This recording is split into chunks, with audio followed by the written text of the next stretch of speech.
በኢትዮጵያና ኤርትራ መሃል ድርድር መጀመሩ ታወቀ። የፈረንሳዩ ኢማኑኤል ማክሮን አብይና ኢሳያስ መሃል ገብተዋል። ከሰሞኑ ከአብይና ፊልድ ማርሻሉ ጋር የመከሩት የፈረንሳይ ጦር አዛዥ ኢትዮጵያ ባህር በሩ ይገባታል፣ ሁለቱን ኃይሎች ለማደራደር እየሞከርን ነው ብለዋል። በዝርዝር እናስደምጣቸዋለን። ጄኔራል ታደሰ ቅርቃር ውስጥ ገብተዋል። ነገር ዓለሙ ግልብጥብጥ ብሎባቸዋል። ከሾሟቸው ጠቅላይ ሚኒስትር አብይ ጋር ከመስራት ይልቅ ከቀድሞ የበረሃ ጓዶቻቸው ጋር መስራትን የመረጡት ጄኔራሉ አሁን ከስልጣን ሊወገዱ 11ኛው ሰዓት ላይ እንደደረሱ የሚገልጽ ሪፖርት ወጥቷል። ሪፖርቱ በጄኔራል ታደሰ ይሁንታ ሻዕቢያ ከህወሓት ጋር የጀመረው ግንኙነት የትግራይን ህዝብ ለእርድ እንደማዘጋጀት ነው ሲል ኮንኗል። ታደምጡታላችሁ። የሻዕቢያን አገዛዝ ተደግፋላችሁ በሚል በተለያዩ ሀገራት በሚኖሩ ኤርትራውያን ላይ የሚወሰደው እርምጃ ቀጥሏል። ዛሬው ዕለት በተሰማ አንድ መረጃ ደግሞ ኖርዌይ የኤርትራን መንግስት የሚደግፉ ትውልደ ኤርትራውያንን ዜግነት እነጥቃለሁ ስትል አስታውቃለች። ኤርትራውያን በትውልድ ሀገራቸው ሳሉ ለግዳጅ ውትድርና፣ ለእስራት፣ ለብዝበዛና ለስቅይት እንደሚጋለጡ በመጥቀስ በኖርዌይ ጥገኝነት ከጠየቁ በኋላ ለኤርትራ መንግስት ድጋፍ እንደሚሰጡ በመጥቀስ እርምጃ እንደምትወስድ የሀገሪቱ መንግስት አስታውቋል። እንመለስበታለን። መፈንቅለ መንግስት የተፈጸመባቸው ፕሬዝዳንት ወደ ጎረቤት ሀገር ሸሹ። ፕሬዝዳንቱ በወታደሮች ተይዘው ከሰነበቱ በኋላ ጎረቤታቸው ወደ ሆነችው ሀገር መግባታቸው ተሰምቷል። በዝርዝር እናስደምጣቸዋለን። አክብሮታዊ ሰላምታችን በያላችሁበት የዓለም ዳርቻ የደረሳችሁ የተወደዳችሁ አንድ አፍታ ሚዲያ ቤተሰቦች ከአንድ አፍታ ላሁኑ መደመጥ አለባቸው ያልናቸውን ዜናዎች ወደ እናንተ የምናደርስበት ሰዓት ላይ ተገኝተናል። አብራችሁን ትቆዩ ዘንድ ግብዣችን ነው።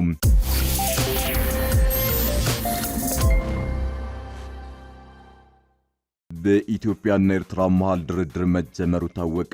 የፈረንሳዩ ኢማኑኤል ማክሮን አብይና ኢሳያስ መሃል ገብተዋል። ከሰሞኑ ከአብይና ፊልድ ማርሻሉ ጋር የመከሩት የፈረንሳይ ጦር አዛዥ ኢትዮጵያ ባህር በሩ ይገባታል፣ ሁለቱን ኃይሎች ለማደራደር እየሞከርን ነው ብለዋል። የፈረንሳዩ ጦር አዛዥ ኢትዮጵያ የባህር በር ይገባታል ሲሉ ተደምጠዋል።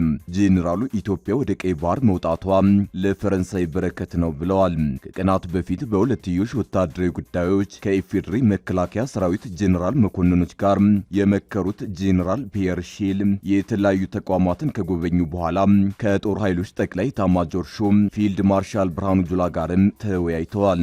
ኢትዮጵያ የባህር በር በሰላማዊ መንገድ ለማግኘት ያላትን ፍላጎት እንዴት ይመለከታሉ በሚል ከመከላከያ ሚዲያ ጋዜጠኞች ለተነሳላቸው ጥያቄ ምላሽ የሰጡት የፈረንሳይ የምድር ኃይል አዛዥ ጄኔራል ፒየር ሼል ኢትዮጵያ በጣም ትልቅ ሀገር ናት፣ በጣም ትልቅ ኢኮኖሚ ኃይልና ህዝብም አላት። ስለዚህ ኢትዮጵያ የምትፈልጋቸውን ዕቃዎች መላክና ማስገባት እንድትችል ኢትዮጵያ የዓለም አቀፍ የንግድ መስመሮች አካል መሆን አለባት ብለዋል።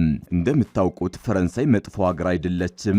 ይህ እንዲሳካ ፈረንሳይ የሰላም ድርድሩን እየደገፈች ነው። የተባበሩት መንግስታትን ጨምሮ ብዙ ድርጅቶችንም በሐሳብ እየደገፈች ነው በማለት መልሰዋል። ከኢትዮጵያ ጋር የተካሄደው ወታደራዊ ትብብር ዋነኛ ዓላማ ምንድነው በሚል ለተነሳው ጥያቄ በሰጡት ምላሽ እኔ የፈረንሳይ ሰራዊት መሪ ነኝ። በጣም ትልቅና ጠንካራ ከሆነው ከኢትዮጵያ ሰራዊት ጋር ያለንን ትብብር ለማሻሻል አዲስ አበባ በመገኘቴ በጣም ኮርቻለሁ። ስለዚህ ትብብራችንን በዋናነት የወታደራዊ ቁሳቁስ ድጋፍ፣ የሰላም ማስከበር ስራዎች፣ የፈንጂ አወጋገር ተግባራት ላይ በሰው ኃይል ስልጠናና በሌሎችም ነው ብለዋል። ጄኔራል ፒየር ሼል ኢትዮጵያ የቀጠናውን ደህንነት ለማስጠበቅ ዋነኛ ተዋናይ መሆኗን ገልጸው የቀጠናው ደህንነት ሁኔታ እየተባባሰ በመሆኑ የኢትዮጵያ ተሳትፎ እጅግ አስፈላጊ መሆኑንና እንደ ፈረንሳይ ሰራዊት ተወካይ የኢትዮጵያን ሰራዊት እንደሚደግፉ አንስተዋል። የኢትዮጵያን ሰራዊት ተሳትፎ በማድነቅ ኢትዮጵያ በጣም ትልቅ ሀገር ናት፣ በጣም ጠንካራና ትልቅ ሰራዊትም አላት፣ ከዚህ ሰራዊት ብዙ የምንማረው ነገር አለ ሲሉ አስረግጠው ተናግረዋል። ከሰሞኑ በአዲስ አበባ የሚገኘው የኢፌዴሪ መከላከያ ሰራዊት ዋና መምሪያ የዓለም ኃያላንን ጨምሮ የተለያዩ ሀገራት የጦር መሪዎችን አስተናግዷል። የትግራይ ዓለም አቀፍ ምሁራን ስብስብ ውድቀት ገጥሞታል ያለውን የጄኔራል ታደሰ ወረዳ አመራር ፈርሶ አዲስ አስተዳደር እንዲቋቋም ጠይቋል። ጄኔራል ታደሰ ወረዳ አስተዳደር ከፍተኛ ውድቀት አጋጥሞታል ሲል የትግራይ ዓለም አቀፍ የምሁራንና ባለሙያዎች ስብስብ አዲስ ባቀረበው የግምገማ ሪፖርት ገልጿል። የምሁራኑ ስብስብ ጄኔራል ታደሰ ወረዳ ወደ አዲስ አበባ ከሸሹት ጌታቸው ረዳ አመራር የተቀበሉትን ኃላፊነት በአግባቡ እየተወጡ አይደለም ብሏል። በወቅቱ ጌታቸው በተራዘመ መፈንቅለ አስተዳደር ከስልጣን ሲገፉ የተለያዩ ችግሮች በጀነራል ታደሰ አስተዳደር መዘንጋታቸውን ስብስቡ በግምገማ ሪፖርቱ አመላክቷል። የምሁራኑ ስብስብ ምክክር ተደርጎባቸው ትግራይ ከቀውስ ለመውጣትና የክልሉን ዘላቂ ጥቅሞችን ለማስከበር የተለዩ 10 ጉዳዮች በጀነራል ታደሰ ወረዳ አመራር ፍጹም መዘንጋት ክልሉን ለጦርነት ስጋት ዳርገውታል ብሏል። የትግራይ ዓለም አቀፍ የምሁራንና ባለሙያዎች ስብስብ ይፋ ባደረገው የክልሉን ጊዜያዊ አስተዳደር ሁሉን አቀፍ የሥራ አፈጻጸም የተመለከተ ባለ 10 ገጽ የ8 ወራት ሪፖርት ጀነራል ታደሰ ወረደ የሚመሩት ጊዜያዊ አስተዳደር ከፍተኛ ውድቀት እንዳጋጠመው አመላክቷል። የፕሪቶሪያውን ስምምነት አፈጻጸም፣ ጦርነትን ማስቀረትና ዘላቂ ሰላምን ማስፈን፣ ሁሉን አቀፍ ካቢኔ ማዋቀር፣ ሁሉን ያሳተፈ ምክክር፣ ከኤርትራ መንግስት ጋር ተጀምሯል ስለሚባለው ግንኙነት፣ የትግራይ የጸጥታ ኃይሎችና በአፋር ያሉ ታጣቂዎችን ሁኔታ፣ የመገናኛ ብዙሃን ምህዳር፣ አጠቃላይ ሪፖርቱ በ10 ዘርፎች በመከፋፈል ግምገማውን በዝርዝር አስቀምጧል።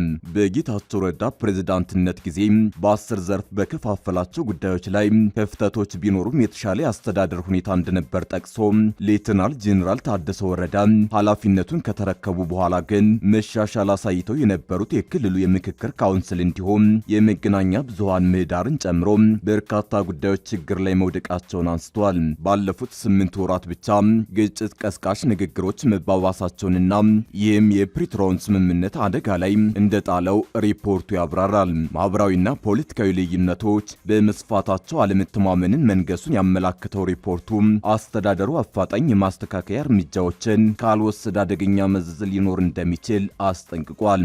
የትግራይ የጸጥታ ኃይል ከፖለቲካ ወገንተኝነት ነፃ እንዲሆን ካልተደረገ መዘዙ የከፋ እንደሚሆንና አሁንም እየተባባሱ ያሉ ችግሮች መኖራቸውን በግምገማው መመልከቱን የትግራይ ዓለም አቀፍ ምሁራን ማህበር አመላክቷል።